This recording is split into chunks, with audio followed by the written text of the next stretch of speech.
Alright, you guys, I'm sure you're all very familiar with the drill by now, but another Monday, another video. My plan for this video is pretty relaxed. I just wanted to paint some dogs, and specifically one dog that I work with in my, I guess you could call it, day job, and just talk a little bit about him and the stories that I have with him, and just have a little chatty breakdown of my sketchbook. So, if that sounds like something you would enjoy, I'm Rory Fluent. Feel free to call me Rory. If you're new around here, hi, hello, how are you? Feel free to let me know in the comments down below. I like to create dope art content and hopefully curate a chill atmosphere. And if you're not new around here, what is up, my dudes? Let's get into this video. So, like I kind of already said, I wanted to do almost a little bit of like a story time video. I don't know, I got it in my head that I really wanted to paint this specific dog named Marshall. I guess I should clarify for anybody who doesn't know, my day job is working as a kennel technician. So I not only work at a local boarding and daycare kennel, but I also have the wonderful opportunity of working with rescues, because this particular kennel also takes in a handful of rescues to obviously not only give a place to stay while they are, I guess, homeless, but also to hopefully rehome and help them find their forever homes. And it's my favorite part about the job, and really the whole reason that I'm at the kennel in the first place. So you guys are going to see here that I am starting with just a quick refresher on dogs. They are way fucking harder than you would anticipate them being to draw and paint. So my first, I guess, studying of dogs and just all kinds of dogs is on this left page. And then on the right page, we're going to focus on Marshall. For once, I weirdly struggled with the sketching. I felt like I had no idea what I was doing when it came to dogs. I was like, my brain could not compute what my hand wanted to do, and I was just like really lost. I would say almost the entire time that I was sketching these guys, but the painting process actually went really, really smoothly, which if you know and have seen my videos, you guys know that that is not necessarily normal.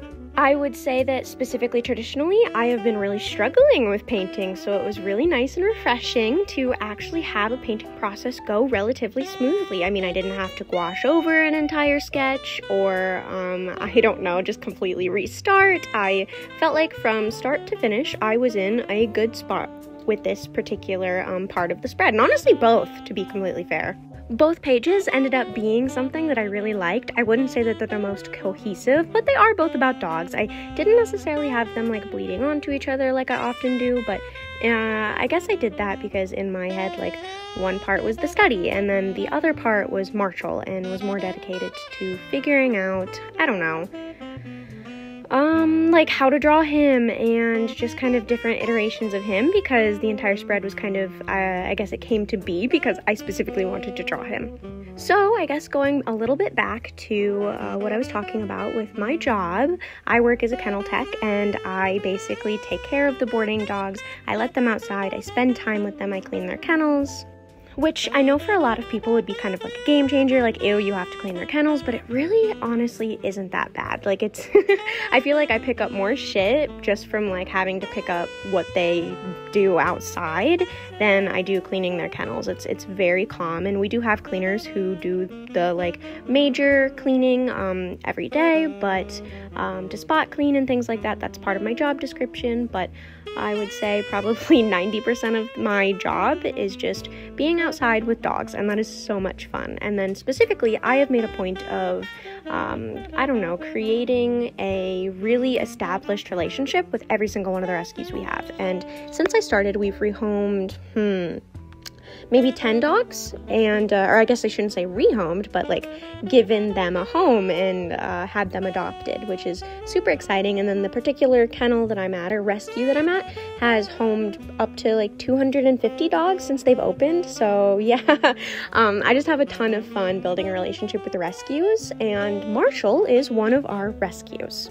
Now, Marshall is pretty recent, maybe, I think we found him or got him in February, and he was given to us because he bit a kid. Now, I say bit, he didn't leave any, he didn't break skin, he barely left a mark, but he did bite a kid, and so when he was surrendered by the family who had adopted him just 3 days ago from the pound, they decided to surrender him to us because they were talked into it by a friend of theirs who knew that the pound would probably end up euthanizing him for biting a child. And so they surrendered him to us, and we have been taking care of him since February.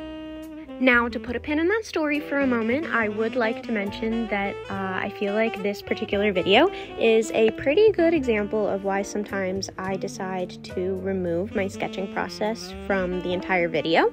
And really, that's just because I feel like it's pretty hard to see my sketches. I feel like they don't show up very well. You know, I am just filming with my phone camera, and I feel like it's not always the most successful at picking up those really soft lines. Maybe I should move the camera a bit closer, to the spread when I'm sketching. I'm really not sure. Feel free to let me know what you guys think. Do you like seeing this sketching process? Do you think it shows up okay when you're watching it? Is it just like me in the editing process where it turns up a little weird?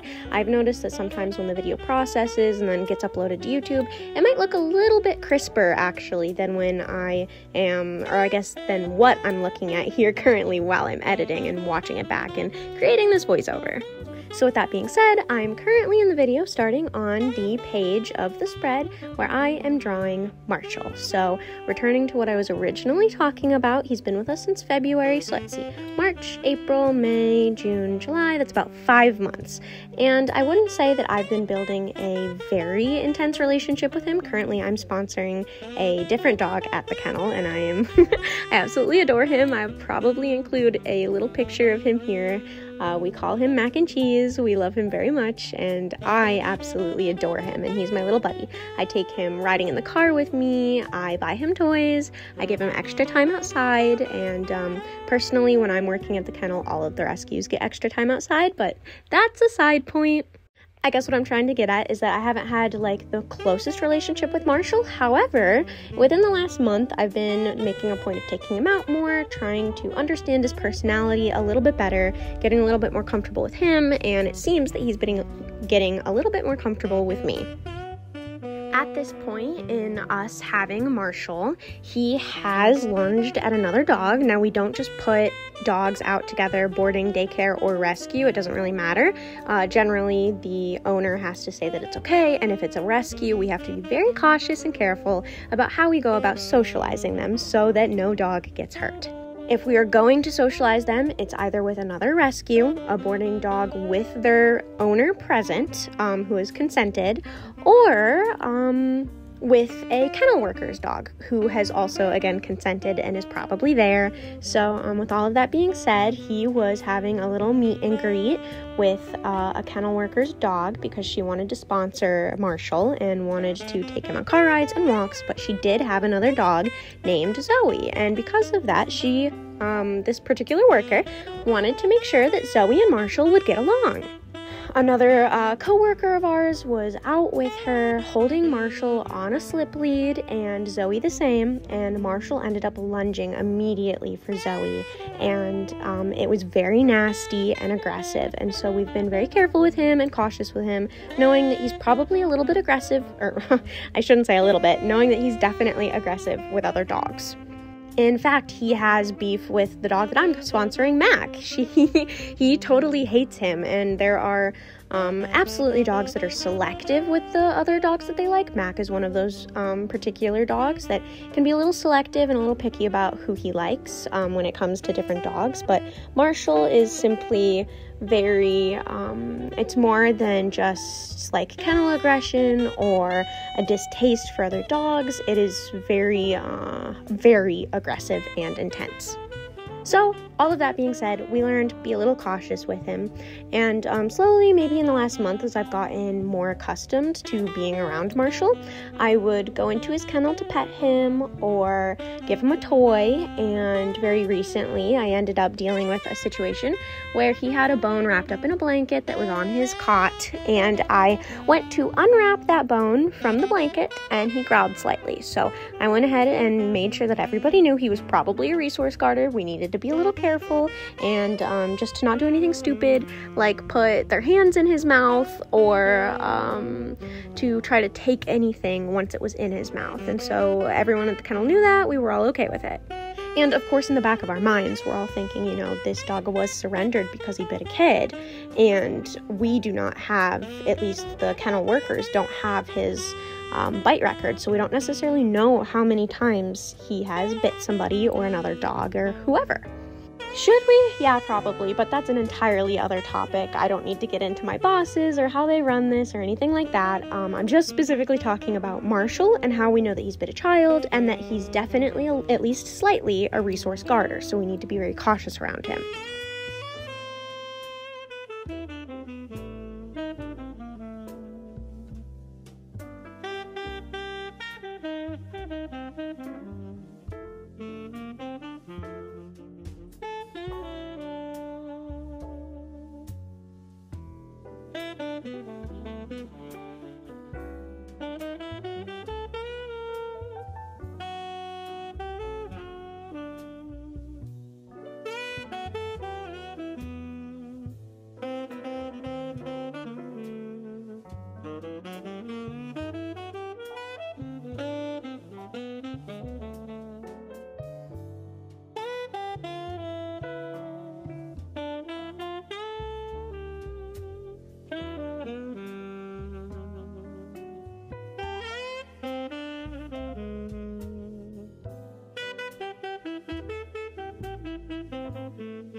Now, all of that is just build up for this particular story, or this particular instance with Marshall. Because honestly, it is really hard to believe that this dog here... That was hilarious. What are you doing? I've never seen him do that. Neither have I. Oh, here we go again. Maybe? What are you doing? Fireplace was in your way. How good. Oh. Okay. Oh. Demander of attention, huh? What? What? Oh! Is the exact same as this dog here.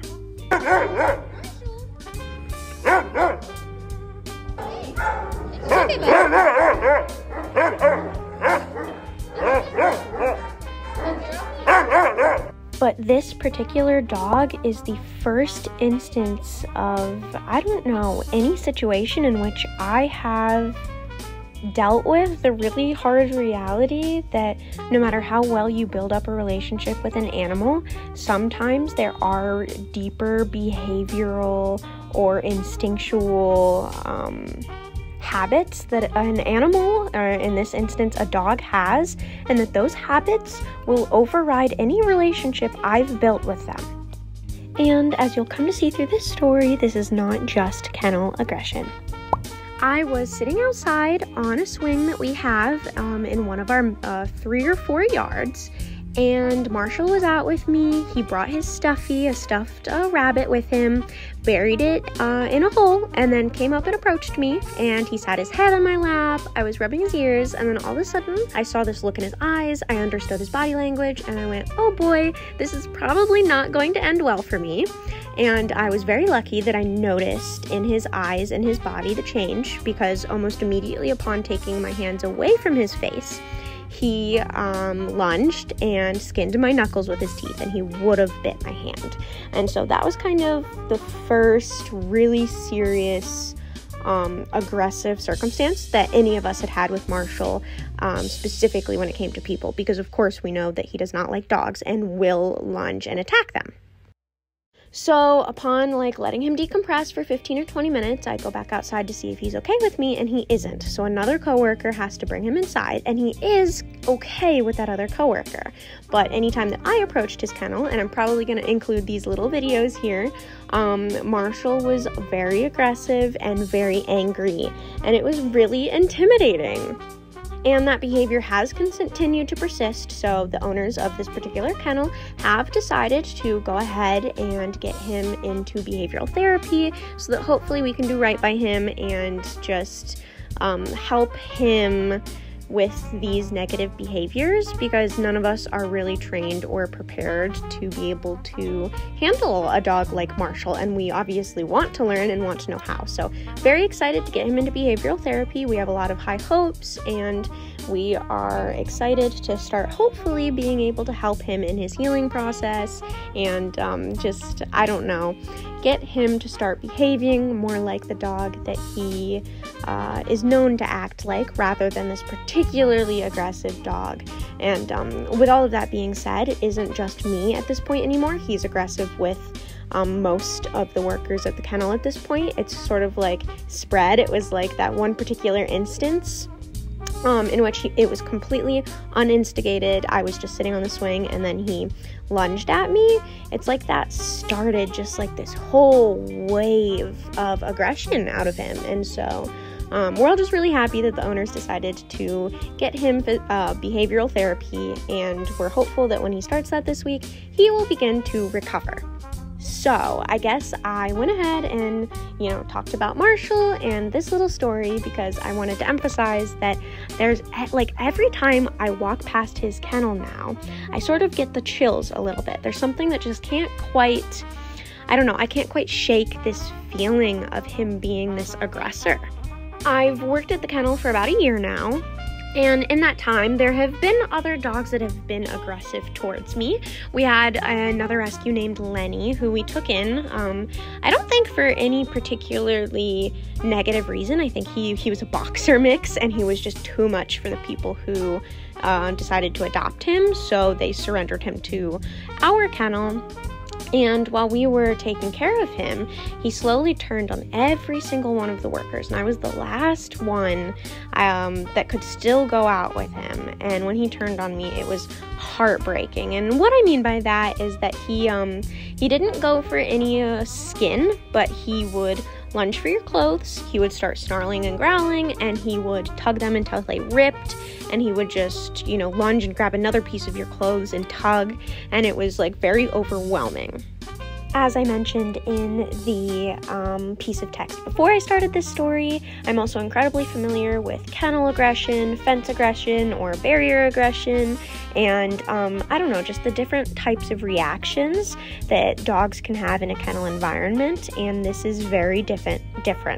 Specifically, the look in Marshall's eyes and how quickly and unprompted he can flip is what makes him so dangerous, and makes all of us a bit more concerned that it is more than simply restlessness or any number of things that are generally common in a kennel dog.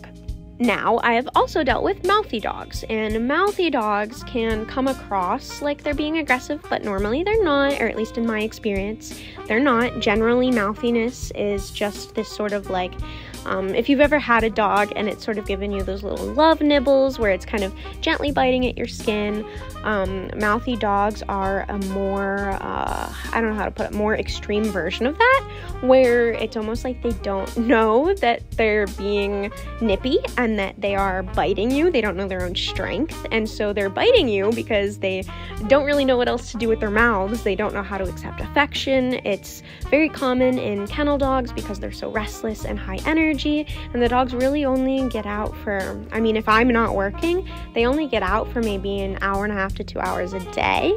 I work almost every day a week, so as long as I'm working there, they get more like